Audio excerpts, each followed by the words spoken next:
So bandwidth of an antenna. Okay. So what is bandwidth of an antenna? Bandwidth of an antenna can be defined as the range of frequencies within which the performance of the antennas with respect to some characteristics conforms to a specific standard. And I told you the basic antenna characteristics which I elaborated just now. Now the bandwidth is basically the band or the range of frequencies within which your antenna should be functional positively. Okay. So now if Fc is the frequency, Fl is the lower cutoff frequency, and Fu is the upper cutoff frequency, bandwidth is given by Fu minus Fl. That means the upper cutoff frequency minus lower cutoff frequency. Okay. So within this bandwidth, the antenna characteristics such as input impedance, pattern, beam width, polarization, side lobe level, gain, radiation efficiency are found to be acceptable limit. Now that is regarding the bandwidth. Okay.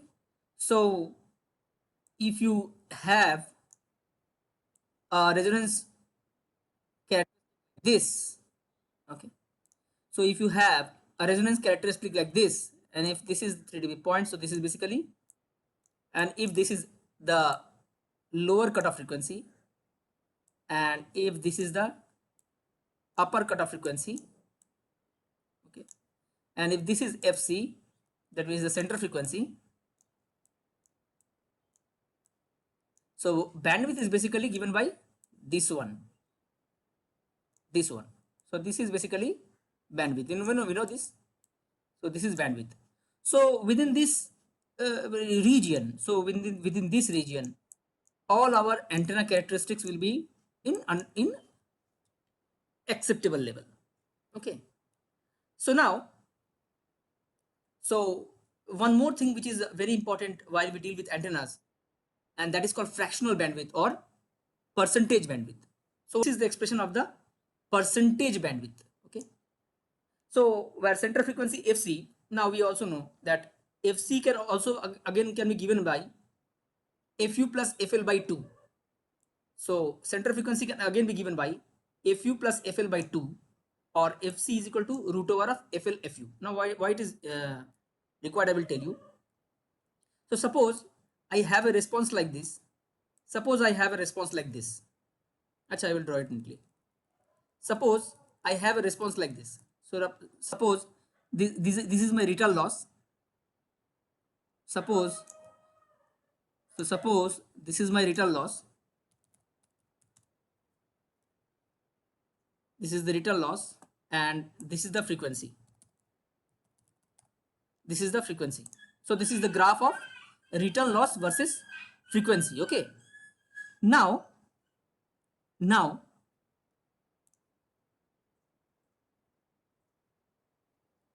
if, and these are the frequency point, 0 dB, minus 10, minus 5, minus 10 dB, and and so on.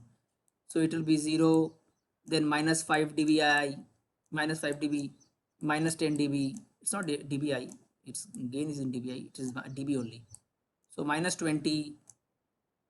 So this is basically the return loss. Okay. So we say that so now if we get the antenna characteristic like this. Okay. So we know, we have studied that basically minus 10 dB point, below the point of minus 10 dB return loss, we used to consider the antenna bandwidth. Okay. So therefore this is my acceptable region. Okay. Where from this here to here is my bandwidth. From here to here is my bandwidth, or rather antenna bandwidth. So you can see here between this region, it's very difficult to we don't know the center frequency actually. So because there are a lot of frequency points, there is a deep over here, there is a deep over here, and so on. So whenever we do calculation for bandwidth, we always take the mean, and for this purpose only this comes into picture, that center frequency is considered as fu plus fl by 2. Okay, so this is considered to be the center frequency. So we do all these things for antenna calculation. Okay, you can also go with fl, fu, whatever, it's the same thing. So now take an example. For example, if an antenna operates at 100 megahertz, suppose if an antenna is resonating at 100 megahertz and has a bandwidth of 10 megahertz. Suppose it is at 100 megahertz and the bandwidth is basically 10 megahertz. Then fractional bandwidth is given by 100 by 10. That is bandwidth by 10. Okay. So you can see here. So it is basically 10%. Okay. So this calculation you can see here. This calculation we generally do for narrowband calculation, narrowband antenna. We generally consider this for narrowband antenna. Okay, we generally take this calculation for narrowband antenna, whereas if it is a wideband antenna, okay, if it is a wideband antenna, we only consider for wideband antenna, we will not go with this, we will go with this expression. Okay, so for wideband antenna, it is given by bandwidth is equal to fu by fl. So fu by fl is greater than equal to 2 for broadband antennas. Okay, and wideband antenna is just given by fu by fl. Okay, and wideband antenna is given by fu by fl. Okay, so this is wideband antenna. Okay, it is actually the ratio. Okay, generally 10:1. It can be more than that. Another part, that is the antenna bandwidth. Now next comes the part of frequency independent of antenna. This is one of the very important topic. Whatever we studied till now is expressed, I mean the dimension of the antenna is expressed as a function of wavelength, and therefore we were telling that dipole antenna is lambda by 2. Monopole is lambda by 4, and so on. So we are not actually expressing the antenna dimension in meter or whatever, centimeter or whatever. We were rather expressing the antenna as a function of wavelength. Okay, so that I'm sure you will agree with that. Now you see here, lambda is c by f. Okay, so lambda is equal to c by f. That is a very important point actually. Now you know c is basically velocity of light, which is constant, and f is the frequency of operation. Okay, now suppose this frequency is basically the variable, right? This is basically variable. Now suppose you have a lambda by 2 antenna. Great. Whenever you say lambda by 2 antenna, whenever you say it's a lambda by 2 dipole, you basically give an idea that the dimension of the antenna is lambda by 2.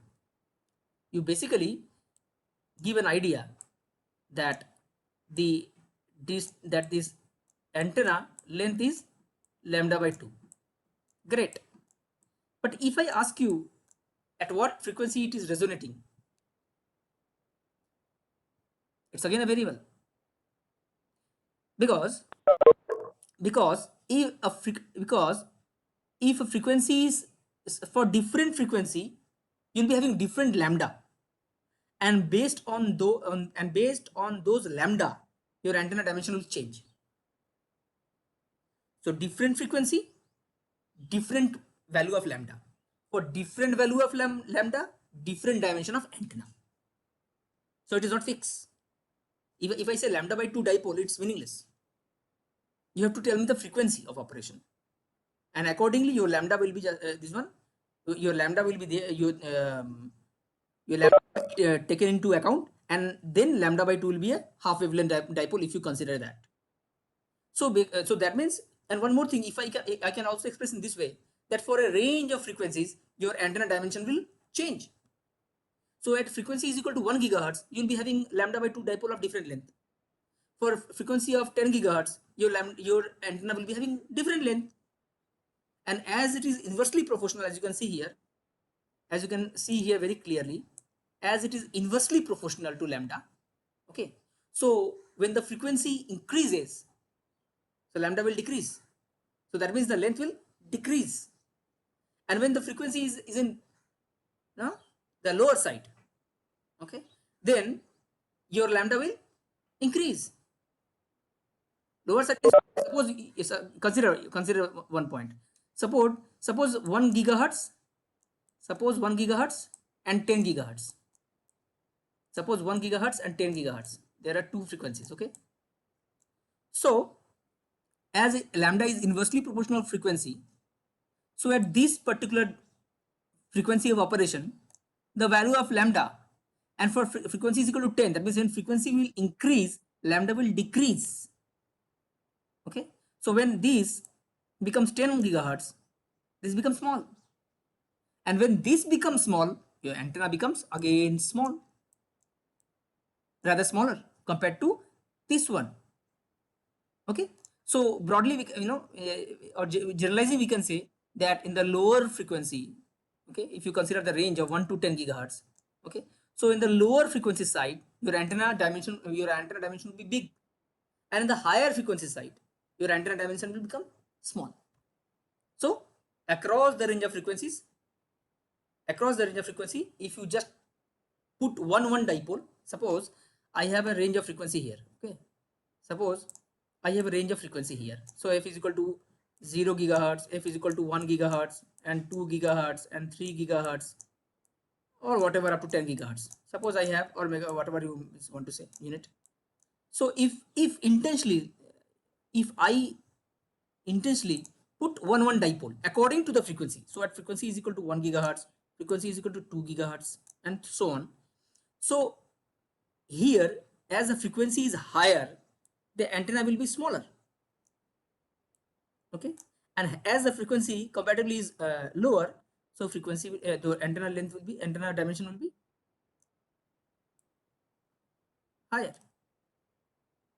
So frequency smaller, antenna higher, isn't it? So okay, so you can see here. However, in specific antenna configuration, example log periodic LPDA, as we are coming next, antenna operates over a wide band significantly, wherein dipole of different length are mounted on the axis of the antenna. As I told you, in LPDA, log periodic dipole array, or log periodic dipole antenna, what is, so if this is the antenna axis, so if now what we do is we take an axis, I mean, you know, the axis of the antenna, we have done in uniform array and all these things. If this is the antenna array, so we used to mount actually antennas of varying length, okay, we used to mount antenna of varying length, okay, and we used to feed the antenna, we used to give excitation of the antenna here, and the whole antenna will excite, and the whole antenna will excite at different frequencies of operation. Now suppose I have suppose I give excitation, so, okay, so for different value of frequency, for different value of frequency, different element will start resonating. So if at this particular juncture, if this dipole, let us say like this, so this is the length of a dipole, no problem in that, you can say, you can accept that. So this is a dipole having some dimension, okay. Now this dimension, this dipole will resonate at a certain frequency, okay. Now when this dipole will resonate at certain frequency, this dipole will certainly not participate in that, and when this dipole will resonate at a certain frequency, these are all not participating in that, okay. So what will happen is basically the cumulative effect. I'm telling you, what will happen is basically because of all these dipole elements will resonate for a particular frequency, or rather if you are having a frequency range, so for different frequency, different dipole will resonate, and it will give you a broad bandwidth, okay. So therefore in 1950 Ramsey started with this one only. So actually the response what you will get is actually a broad, the response what you'll get if this is the, sorry, so you will get a broad response. So if this is minus 10 dB line, it will not be a narrow band, it will be basically a very very broad bandwidth, which I told you in the, okay, yeah, when frequency is changed, when frequency, as I told you, the active region, or rather the dipole with highest current. So what does it mean is, you see here, the active region or dipole with highest current moves along the axis of the log periodic dipole in such a way that the dimension of the active region in wavelengths remains almost constant. Very very important point. What does it mean? You see here, in case of LPD, log periodic dipole array, okay, each dipole, you can see here, these are each dipole corresponding to different wavelength, which I elaborated just now, just placed on the axis. So at a particular frequency, okay, at a particular frequency, at one frequency this will resonate, at another frequency this will resonate, then another frequency this will resonate, then at another frequency this will resonate. Okay, so like this, at different frequency different dipoles will radiate. And one thing, after having this explanation, one thing you will agree that this length as it is small, this length as it is small, this is the smallest part, smallest element, so this will resonate at the highest frequency. So if you are having frequency of 0, 1, 2, 3 and so on, so for the highest frequency this will resonate, for the next highest frequency this will resonate, for the next, or rather if you go in a descending order, okay, so for this will resonate, so for this will resonate, for this will resonate. So therefore, and because of this characteristic only, it is able to cover a range of frequencies. Okay, so resulting in a broadband operation. Okay, and that is the only thing which is written here, that the axis of the LPW in such a way that the dimension of the active region in wavelength remains constant.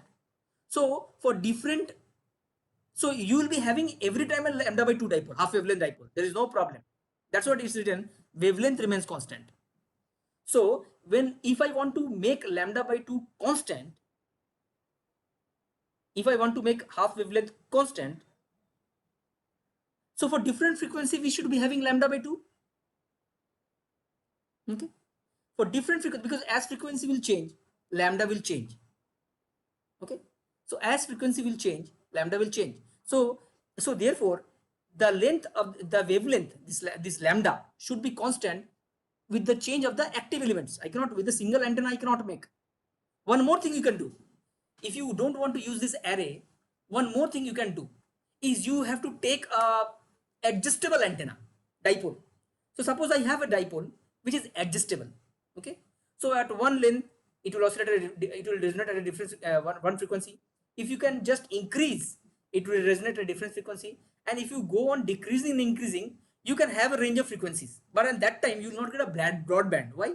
Because a dipole will give you narrow band, because one frequency only, one center frequency, and across that one center frequency you'll be having only one operation, like this, that's it, isn't it? So therefore we have come to this concept of increasing the dipoles along the axis, and we used to give excitation, this is actually the apex angle. Okay, so this is actually the apex angle. So therefore this behavior is now not related to the distance between the element, rather it is dependent by it is decided by the apex angle, or rather the angle. It's a hypothetical angle. Okay, the dipoles are arranged in that way, it's okay, but this angle is basically hypothetical angle. This is not an angle like this, but what it actually signifies, that if you suppose you increase alpha, the apex angle which is called. Okay, so if you increase, all the dipoles will basically increase by the same amount. When all the dipoles will increase by same amount, the frequency region will shift of the antenna will be a function of the angle, which is called apex angle, and that we will see in case of LPDA. Okay, so therefore in book they used to write that frequency and antenna, those antenna which depends on this angle. Okay, not on the distance, whatever. Okay, so a very large bandwidth. So a very large bandwidth, Fu by FL of 10 is to 1. You see here, Fu by FL. So if FL is at 1 gigahertz, Fu has 10 gigahertz. So basically you are having bandwidth of 10 gigahertz. Okay, but the good thing is that not only you will get Fu by FL is at 10 is to 1, you can even get 100 is to 1. So huge wide banding you can get using these antennas. Okay, as I told you, which is physically fixed in size and operates on an instantaneous basis over a wide bandwidth with relatively constant impedance pattern polarization gain. So basically what it is saying that all are acceptable, or all are in acceptable limits. That's great. This is the note, so I will stick with that. So actually it is a the LPDA has been the significant contribution by Ramsey. Okay, so he actually started the research related to frequency independent antennas. Hmm. So the great researcher was V.H. Ramsey. So, and that is famously called Ramsey principle. Frequency independent if the antenna shape, see here, see the words, if the antenna shape is specified only in terms of angles, which I told you just now, that if the antenna shape, so this is the LPDA. What is the shape? So this is one of the shape, this is one of the shape, this is one of the shape. So basically the the property is basically is not dependent on the rather the individual dimensions, rather as a whole it depends on the flare angle. Okay, or rather apex angle, what you want to say.